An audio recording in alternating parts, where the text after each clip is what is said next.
விமான நிலைய பயணத்தில் இனி எந்த கவலையும் வேண்டாம். நேரத்துக்கு சரியான ஏர்போர்ட் பிக்கப் அண்ட் டிராப் சேவையுடன் உங்கள் நம்பிக்கைக்குரிய AK சூப்பர் மார்க்கெட்டின் மற்றொரு சேவை. சௌகரியமான பயணம், பாதுகாப்பான சேவை, அன்பான தமிழர் வரவேற்பு, 24 மணி நேரமும் உங்களுக்காக. குடும்ப பயணம், தனிப்பட்ட பயணம் அல்லது அவசர ஏர்போர்ட் சேவை தேவைப்படுபவர்கள் இப்பவே அழையுங்கள். AK super market GmbH Anton 76 531 8292.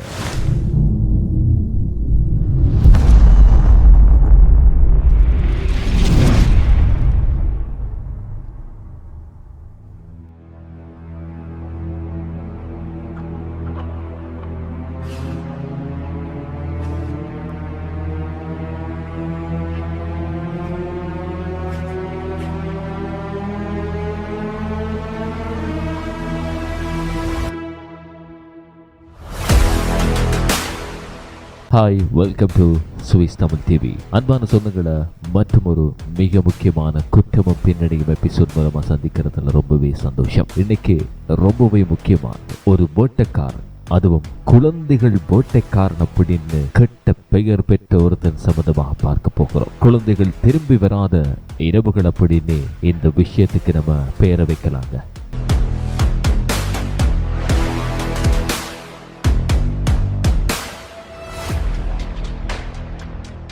1980களினுடைய Swiss எடுத்துக்கிட்டா அமைதியான தெருக்கள், பாதுகாப்பான கிராமங்கள், குழந்தைகள் சைக்கிள் ஓட்டிக் கொண்டிருக்கக்கூடிய மாலை நேரங்கள்.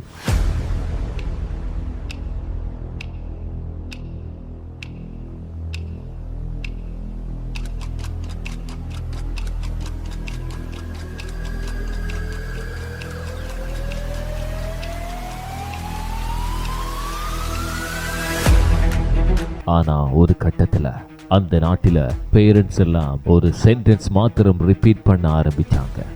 இருட்டாகும் முன்னாடி வீட்டுக்கு வா அப்படி இருந்தது. ஏன்னா ஒரு மனுஷன் குழந்தைகளை வேட்டையாடி கொண்டிருந்தான். அவனோட பெயர் தான் வெர்னர் ஃபெராரி. அவன் வந்த இடத்துல ஒரு குழந்தை காணாம போகும். சில நாட்களுக்கு பின்னாடி காட்டுக்குள்ள ஒரு பொடி கிடைக்கும். சில நேரங்கள்ல அதுவும் கிடைக்காது.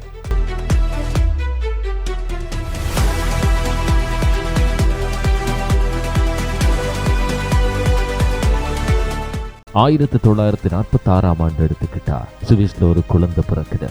அதுதான் வெர்னர் ஃபெராரி.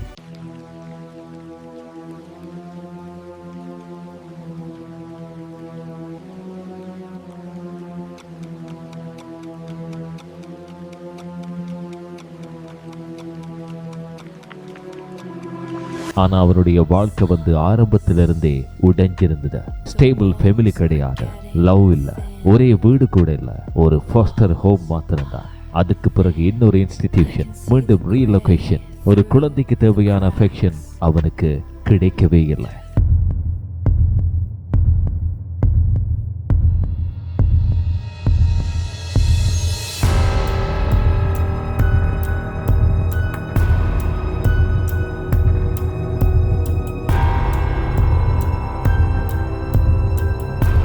லேட்டர் இன்வெஸ்டிகேஷன்ஸ் என்ன சொல்றதுன்னு தெரியுமா? அவன் சிறு வயதிலிருந்தே எமோஷனல் கனெக்ஷன் இல்லாம வளர்ந்திருக்கான் அப்படின்னு சொல்லுது. மற்ற குழந்தைகள் நண்பர்களோடு விளையாடும் போது வெர்னர் தனியா மூலையில உட்கார்ந்திருப்பான். டீச்சர்ஸ், கேர் ஒர்க்கர்ஸ் பலருமே அவனை பத்தி ஒரு விஷயத்தை மாத்திரம் சொல்லி இருக்காங்க. அவன் கண்கள்ல எமோஷன் இல்லை. டீனேஜ் வயசுக்குள்ள அவனுடைய மைண்ட் 2 டைரக்ஷனுக்குள்ள போக ஆரம்பிச்சது. Violent fantasies, obsessions, dangerous behaviour, psychiatric evaluation நடந்துச்சு. டாக்டர்ஸ் வார்னிங் கொடுத்தாங்க, அந்த மனுஷன் ஃபியூச்சர்ல குழந்தைகளுக்கு ஆபத்தா மாறலாம் அப்படின்னு. ஆனா அந்த வார்னிங் காகிதத்திலேயே நின்று போயிடுச்சு.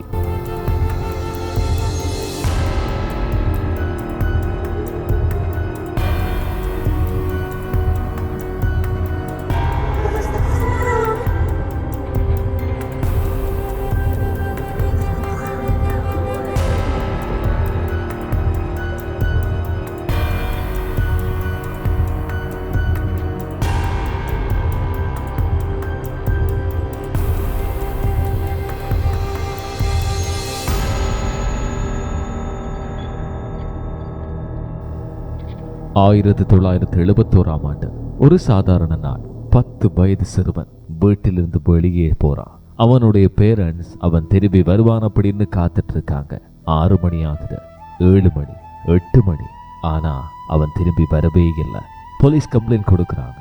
போலீஸ் குழுக்கள் எல்லாம் தேடுது. மிஸ்ஸிங் போஸ்டர்ஸ் எல்லாம் வெளியாகுது. டேஸ் எல்லாம் தொடர்ந்து ஓடிக்கிட்டே இருக்கு. ஒரு ஹாரிஃபையிங் டிஸ்கவரி ஒன்று கண்டுபிடிக்கப்படுது. அதுதான் அந்த சிறுவனோட டெட்.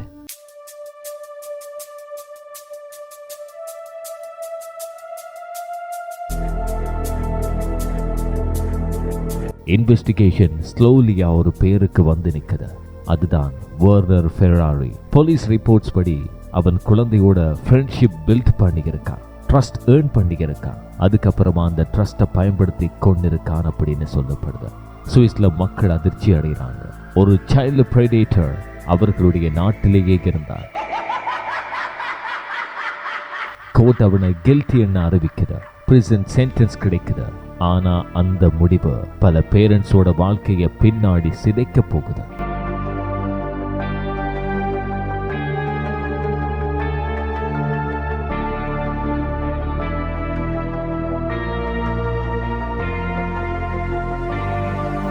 பல வருடங்கள் கடக்குது.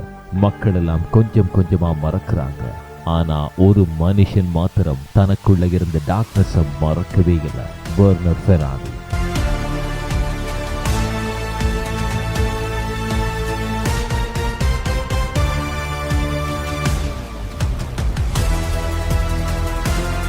பிரிசன்ல இருந்து வெளியே வரான். எக்ஸ்பர்ட்ஸ் வார்னிங் இருந்தும் அவன் மீண்டும் சொசைட்டிக்குள்ள அனுமதிக்கப்படுறான். அதுக்கப்புறமா சுவிட்சர்லாந்துல சில்ட்ரன் டிஸ்அப்பியரன்சஸ் அதிகரிக்க ஆரம்பிக்குது.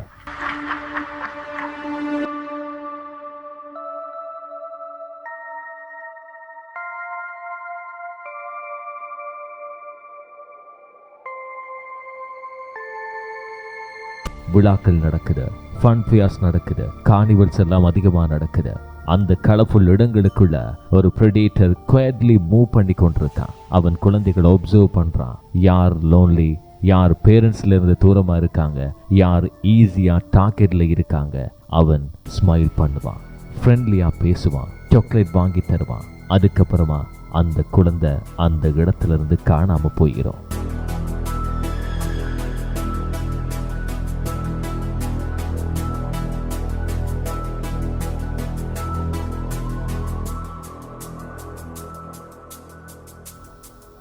ஆயிரத்து 1980கள் எடுத்துக்கிட்டா சுவிட்சர்லாந்து முழுக்க ஒரு பேனிக் இருக்கு. பேரண்ட்ஸ் சில்ட்ரனை தனியா வெளியே அனுப்பவே மாட்டாங்க, ரொம்ப பயந்து. ஸ்கூல்ஸ் வார்னிங் லெட்டர்ஸ் அனுப்பினாங்க. Police patrols increase பண்ணப்பட்டுச்சு.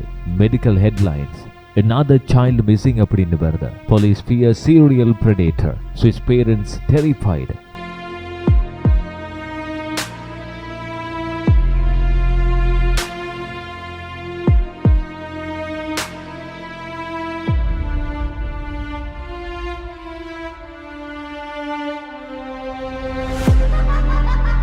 ஒரு பீஸ்ஃபுல் நாட்டுல ஃபியர் ஸ்லோலியா பரவ ஆரம்பிச்சது. அந்த காலத்துல பல பேரண்ட்ஸ் வந்து இரவு முழுக்க தூங்கவே முடியல.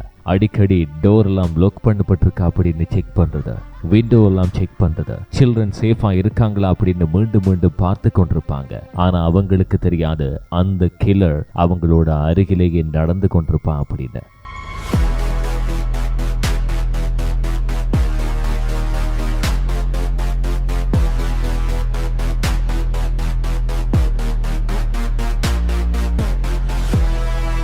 ஆயிரத்து 1989 எடுத்துக்கிட்டா ஒரு போலீஸ் ஸ்டேஷன் ஒரு அன்எக்ஸ்பெக்டட் போன் கால் வருது. அந்த கால்ல ஒரு மனுஷன் நர்வஸ் வாய்ஸ்ல பேசினான். ஃபேபியன் என்ஹோஃப் மர்டருக்கு எனக்கு சம்பந்தமே இல்லை.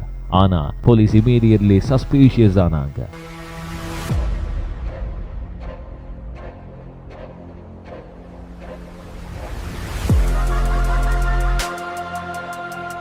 ஏன்னா அவங்க அந்த சஸ்பெக்ட் பெயரை பப்ளிக்கா சொல்லவே இல்லை.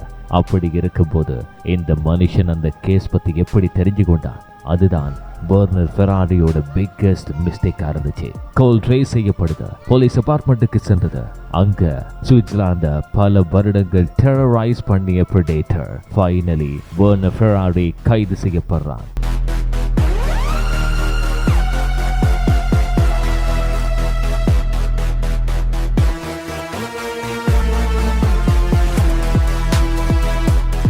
hours of questioning, silence, evidence. முதல்ல அவன் காமாயிருந்தான். ஆனா இன்வெஸ்டிகேட்டர்ஸ் ஸ்லோலி அவனுடைய லைஸை பிரேக் பண்ண ஆரம்பிச்சாங்க. கண்ட்ரடிக்ஷன்ஸ், விட்னஸ் ஸ்டேட்மெண்ட்ஸ், சைக்காலஜிக்கல் ப்ரெஷர் கொடுக்கறாங்க. இறுதியில அவன் கன்ஃபஸ் பண்ணினான். பல மர்டர் நடந்திருக்கு, பல டிஸ்ட்ராய்ட் ஃபேமிலிஸ் பண்ணப்பட்டிருக்கு, பல இன்னசென்ட் சில்ட்ரனை கொண்டிருக்க. அந்த கன்ஃபெஷன் சுவிட்சர்லாந்து முழுக்க ஷாக் வேவ் மாதிரி அதிரடியா பரவுது.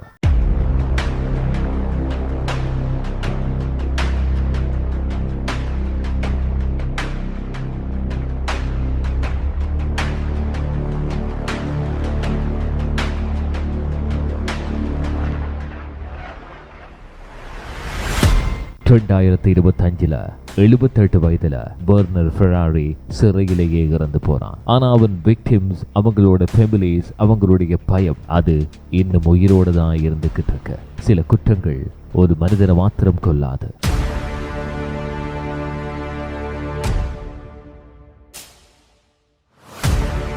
ஒரு நாட்டினுடைய இன்னசென்ஸையே கொன்னிடுமன்றதுக்கு பெர்னர் ஃபெராரியோட வாழ்க்கையே ஒரு எடுத்துக்காட்டு.